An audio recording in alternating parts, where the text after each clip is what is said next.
So we'll put stuff live that probably uncomfortably goes live. This is just fast execution, like really fast. I have simplified my life extremely. But that tingly, scary feeling, until you get to that place, you haven't pushed the idea far enough. Welcome to Moonshot. Today's guest built one of the world's leading fintech platforms, took bold risks that could have ended his career, and became a pioneer in crypto along the way. His name is Fred Schebesta. Fred is the co-founder of Finder, valued at over $650 million. Every month, millions of people use it to make smarter financial decisions. But his journey started much earlier. At 22, he co-founded and sold his first digital agency. By 26, he launched Finder into the brutally competitive comparison market and turned it into an international success. And he didn't stop there. Fred has since become a #1 best-selling author, a leading voice in crypto, and the founder of Hive, Empire Capital, and Balthazar, pushing the frontier of blockchain and Web3. This conversation is about risk, resilience, and reinvention. The biggest risks Fred has ever taken, the challenges that tested him the most, and the productivity hacks that keep him sharp. We'll also explore his vision for Finder, what drives him, and why betting big can sometimes be the safest move of all. If you're an entrepreneur, a creator, or a dreamer chasing your own moonshot, this is an episode you won't want to miss. My name is Tatjana Pandurevic. Let's dive in. You've achieved some incredible business successes. What do you think has been the biggest risk you've ever taken? I take risks every day, big and small. I think taking Finder to overseas was a pretty big risk. Went to the US, there's a lot of legalities around there. I just think it's always been incremental. I think when we built Finder Earn, that was a pretty big risk. We did a lot of, obviously it was a beautiful product, we did crypto, and then we, unfortunately had this court case with ASIC, which is, we won the first one, but they've appealed. So we'll see what happens. But that was a pretty big risk. Why was it such a big risk? Was it just because it was purely going against the status quo of the way the industry worked? Yeah, I think it was just a brand new product. No one had ever done it before. And, I think where being the innovators, we're trying to push the boundaries and show what's possible. And then, that's obviously tests a lot of things that are out there. And unfortunately, there's not quite the regulation in place today, or is there? So the court will decide, but about that.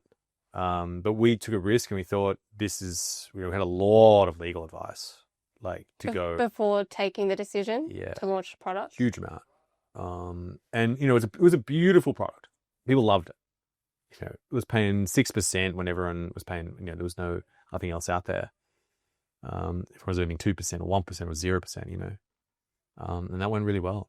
And people loved it. And it was just an elegant, beautiful product. It looked and it just worked beautifully. And it didn't work out. And how did it feel? Because I'm sure the amount of resource and investment and legal advice and the conversations into lifting something like that off the ground takes a big effort across the organization. How does it feel when something like that doesn't work out? I went through a period of, a large period of self-judgment.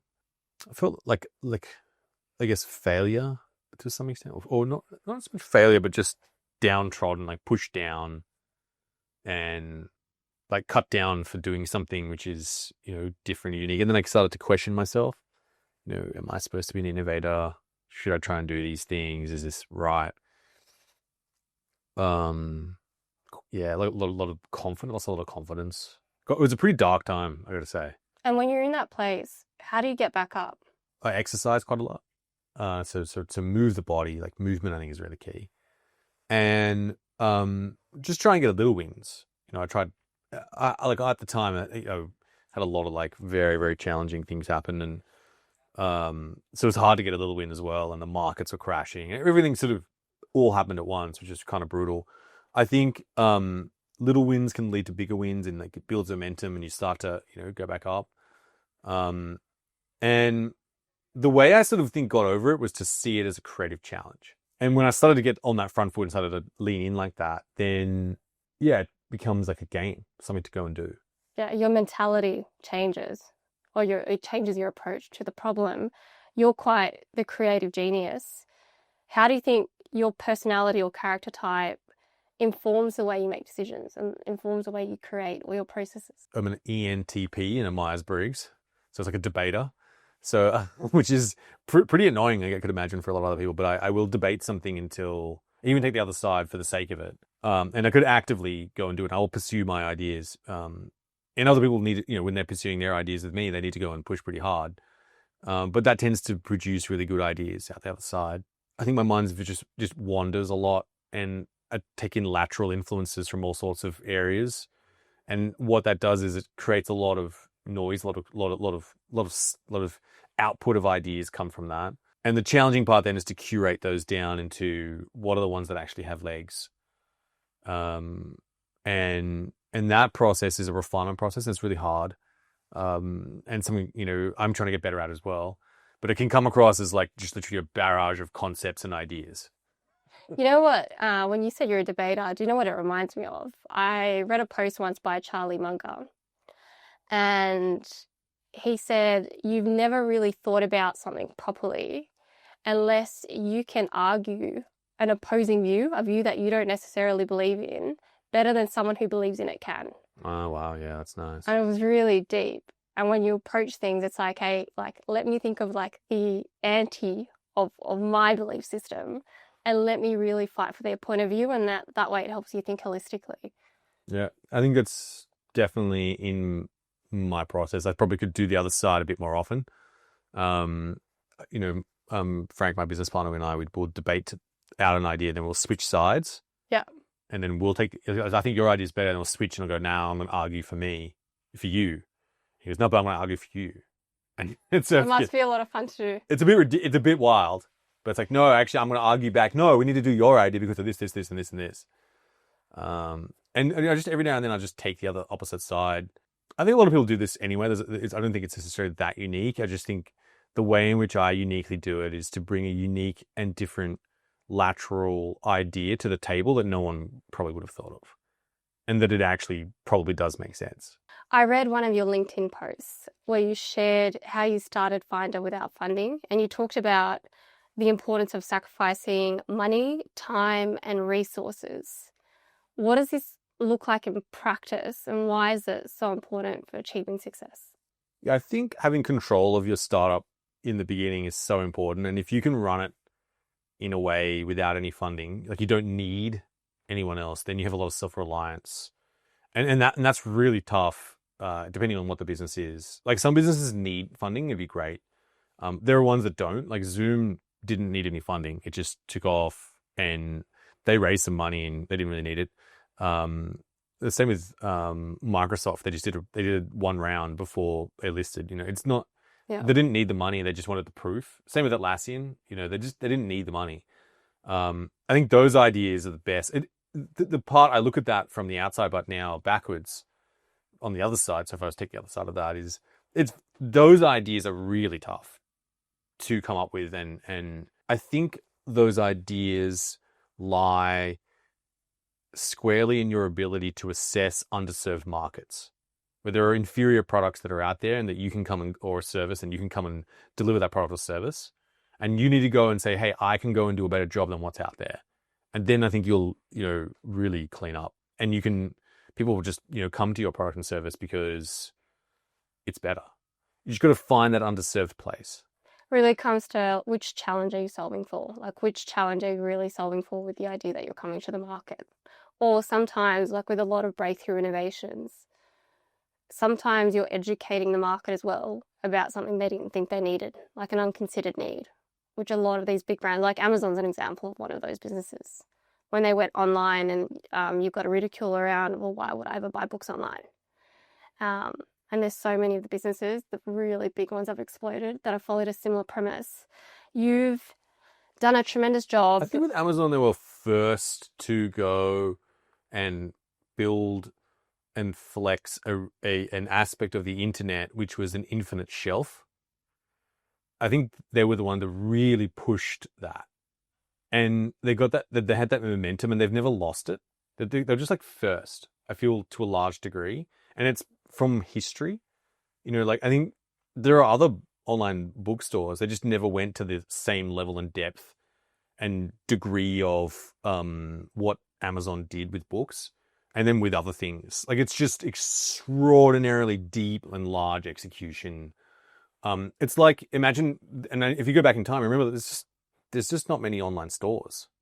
Not at that time. So you kind of like, if you go and do a great execution at that time, like it's not like now. Like, imagine launching an online bookstore right now. You're pretty punchy, right? I think it's just the context of that's important. It's just the speed, velocity, and depth and comprehensiveness that it didn't do necessarily. There were other stores out there. It just went further and harder than anyone else, and then in an underserved need where you're exploiting this infinite shelf of book titles and that long tail which normal bookstores can't serve. I think that was the key underserved part. And the timing was right as well. Right. Timing couldn't have been better. Couldn't have been better. You've done a tremendous job with your co-founder, scaling Finder to an almost $650 million business. And I've listened to so many podcasts that you've been on.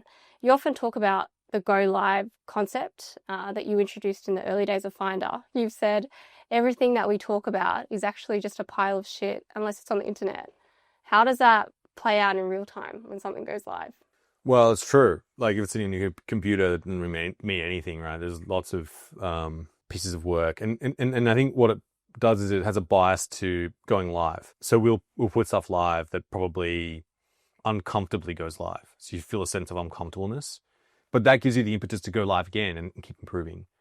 And that's the expectation. It's like a go live and a fast follow of things. And I think that people take initiative. They feel comfortable in being proactive because there's that value inside the company. And the other thing it does is it just makes us move fast. Yeah, a lot of companies, I think, take some time, but this is just fast execution, like really fast. Go live quickly, get on the internet, go, do it now.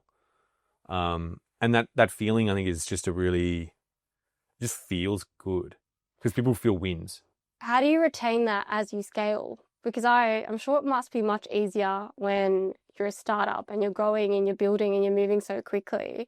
As you get bigger and bigger and you get more processes, you establish systems and operating procedures, how do you maintain that type of velocity? You just got to keep killing processes and keep killing bureaucracy. And being really deliberate about that. Yeah, I think that's really important. Just unnecessary processes and just doing it right first time. Hiring the right enterprising people who are, conscientious and prepared to go and do that and be uncomfortable and keep going live. It's a lot of their recruitment. I think that there's just I talk about this as like, I may not agree with something, but I'm like, well, I don't actually know the answer. I literally just came out of a meeting with looking at some ads we're going to run. And I said, I think this out of work. And the other 7 I looked at, I don't think they'll work. And I said, but you know what? I don't actually know that answer. Go live and let's get the data and then we'll see. Test quickly, validate, and let that inform the decisions you make. Like, I'm not going to get in your way of your conviction. You have your conviction for a reason, I'm assuming. Like, otherwise you wouldn't put it forward. Yeah. If you don't, then we've got a different problem. Yeah. If it was just a finger in the air, well, I'm just creating ads. But if it comes from a point of view backed by data, evidence, past experience. Yeah, I think I just, a lot of it's about taste as well. It's about, in this decision, I think this, and you may not have any data. You just gotta, it's like this. Personal preference. Yeah. Taste is something which you can't, it's the things you say no to. For example, in a museum, it's the paintings you leave on the floor. You don't put on the wall. They've got thousands and thousands of paintings and sculptures, but which ones do they actually put on the wall? That's taste. Yeah, it's interesting to think about it that way. Just a creative process.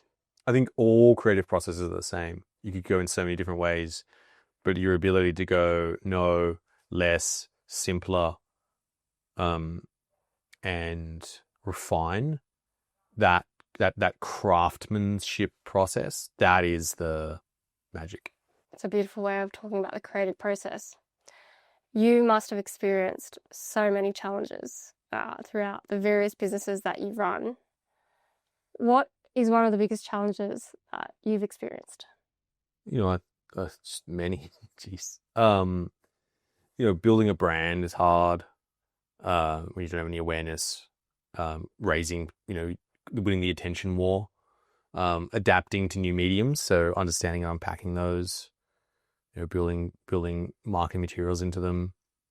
I think learning a lot of new skills and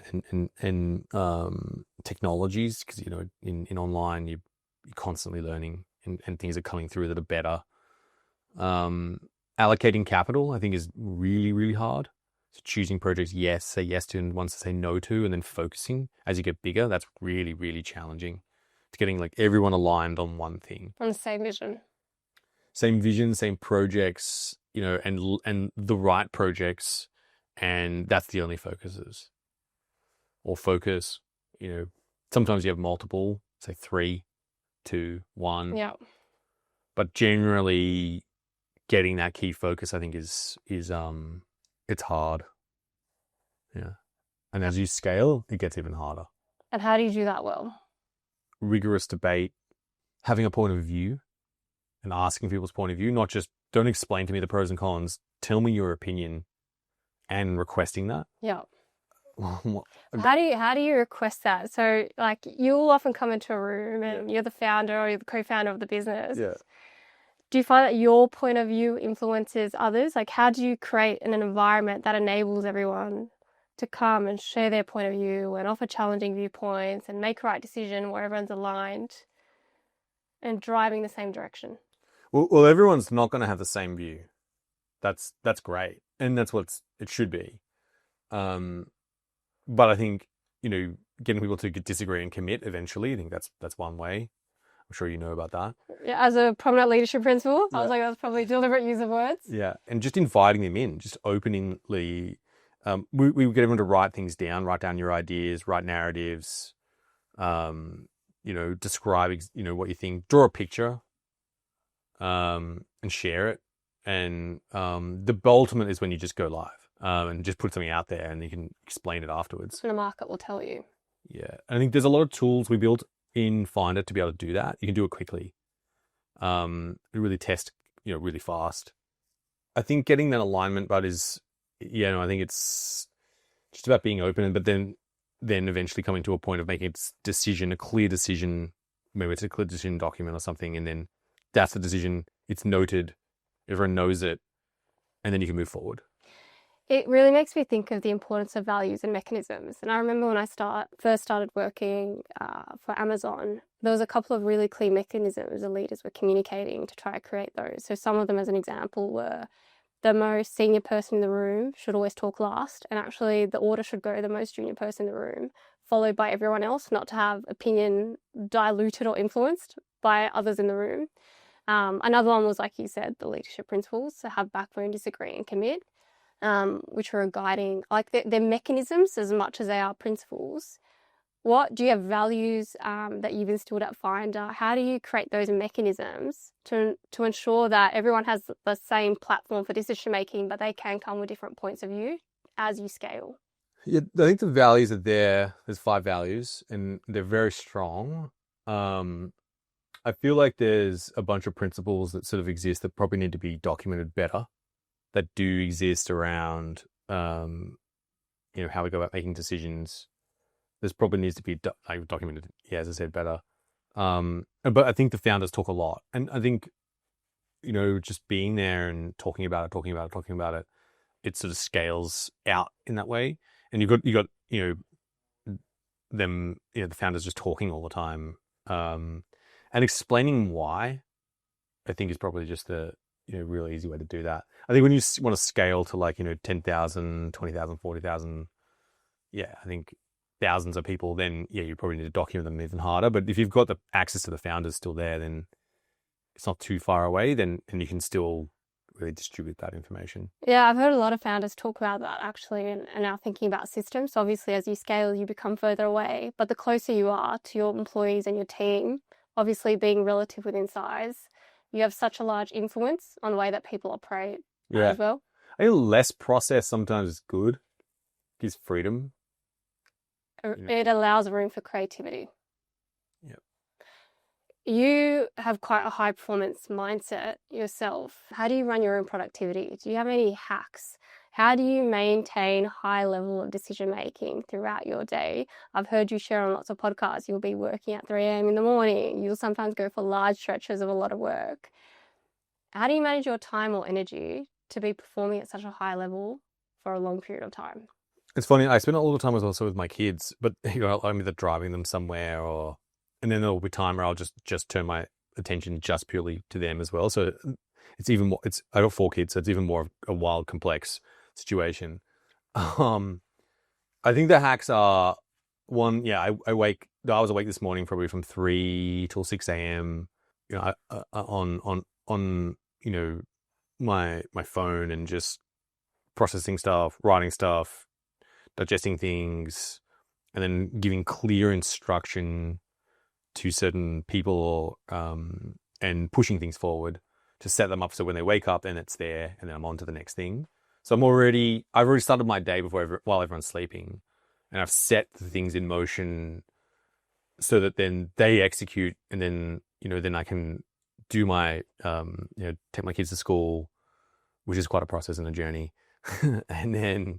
Is it something you prioritize? It's something I prioritize. That time, it's 45 to 50 minutes in the car together. I know it's not like, something massive, but, you listen to things, you talk about things, and it's just, that's just some time together. You're going somewhere, and it's something which I still commit to, even regardless of how grueling it is. Go to 2 different schools in the morning. It's pretty intense. Soon it'll be 3, but it's just I make time for that, and then I have a lot of I've brought a lot of all the things I do into messaging apps, so that it all fits into that place. It's like I have a little computer basically that I'm walking around with, and it's all fed into that. And I think a lot of people do this, but it's got to fit into my phone in some way, shape, or form. And then I have blocked time where I just sit at my computer and I do something intense and spend quality time. Another thing I try and do is block space. I'll just take space for myself and sit by myself and read something that's important, put my notes down, and give that feedback directly to the person. So there's that. Things can keep moving. I don't tend to put myself in the responsible role a lot. I tend to put myself in the accountable role. What's the difference? Accountable, ultimately, I'm accountable to what the result is, but at day to day, I'm not running it. And that's how I tend to work best. Someone else is.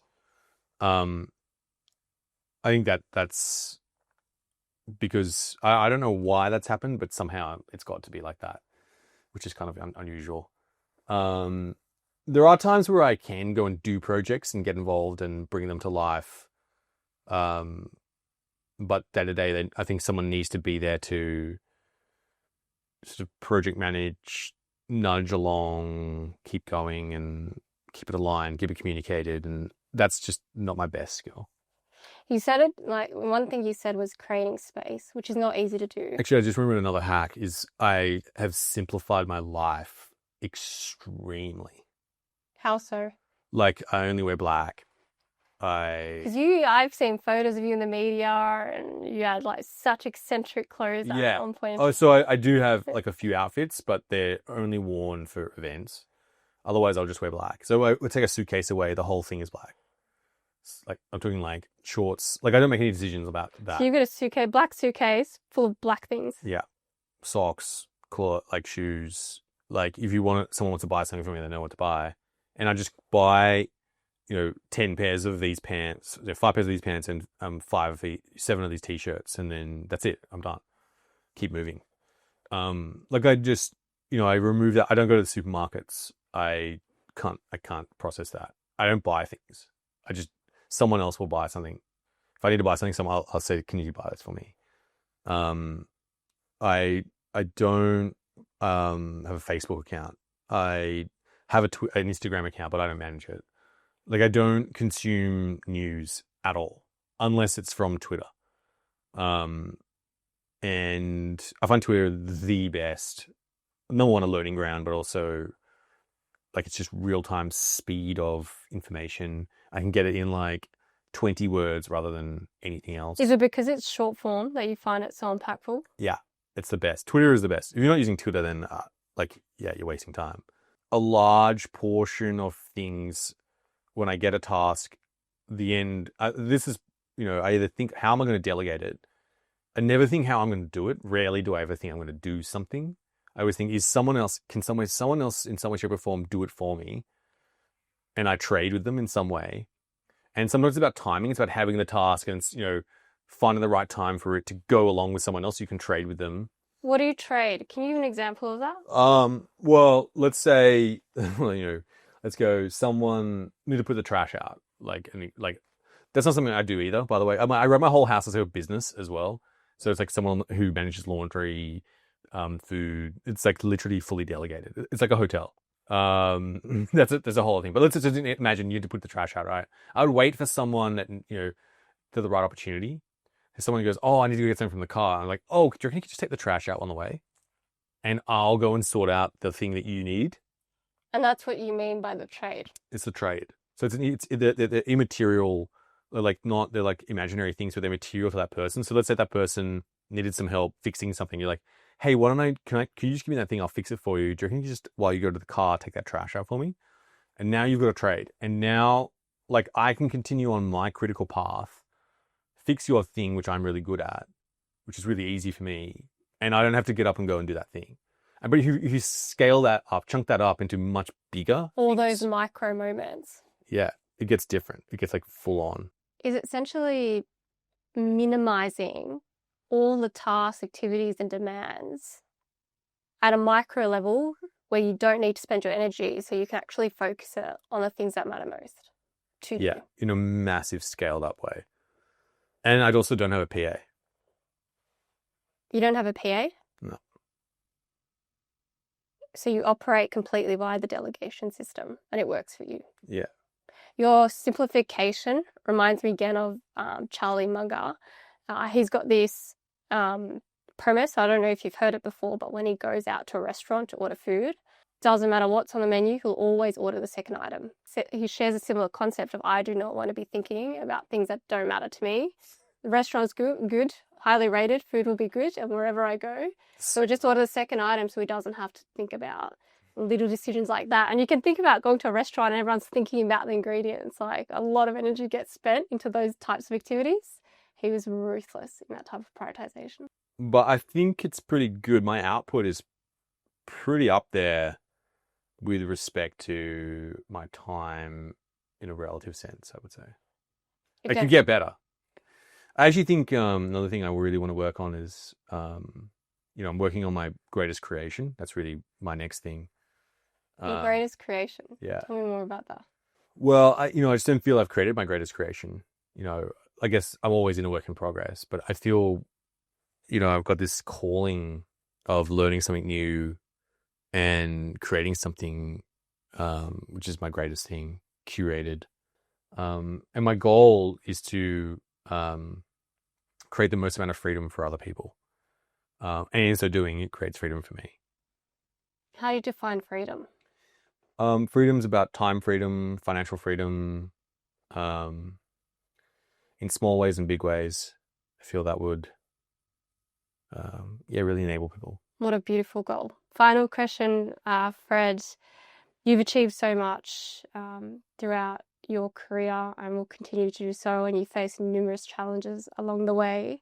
What is one piece of unconventional advice you would share to other aspiring entrepreneurs to help them push themselves beyond their limits? This is pretty unconventional, but if you're doing something and you're about to launch it, or you're, building up to it, and you're kind of trying to make a decision about what it is you should do. I think if, number one, someone's not going to hate on it, that's firstly. And two, if you don't feel scared about it, those kind of go together because you're scared about people hating on it. But that tingly, scary feeling, until you get to that place, you haven't pushed the idea far enough. I remember just before we launched the Finder app, how, it was I had that scared feeling about what would happen. When I went to the US, I was launching the US, I broke out in a rash for 2 weeks. Like literally my whole body was just itching because I was like, this is the craziest thing to do, just to fly over the other side of the world and start a startup again. And yeah, it took me a while. And then when I got there, it went away. It was all psychosomatic, which is kind of cool. But it was good. Like I just pushed through that and I thought that was a good thing to do. Now I'm on the right thing. If I'm feeling scared, okay, this is good. It's a good feeling to have, you're on the right track. Yeah. Fred, thank you so much for joining the Moonshot podcast and for all your wisdom. I can't wait for our listeners to hear the value you've got to share.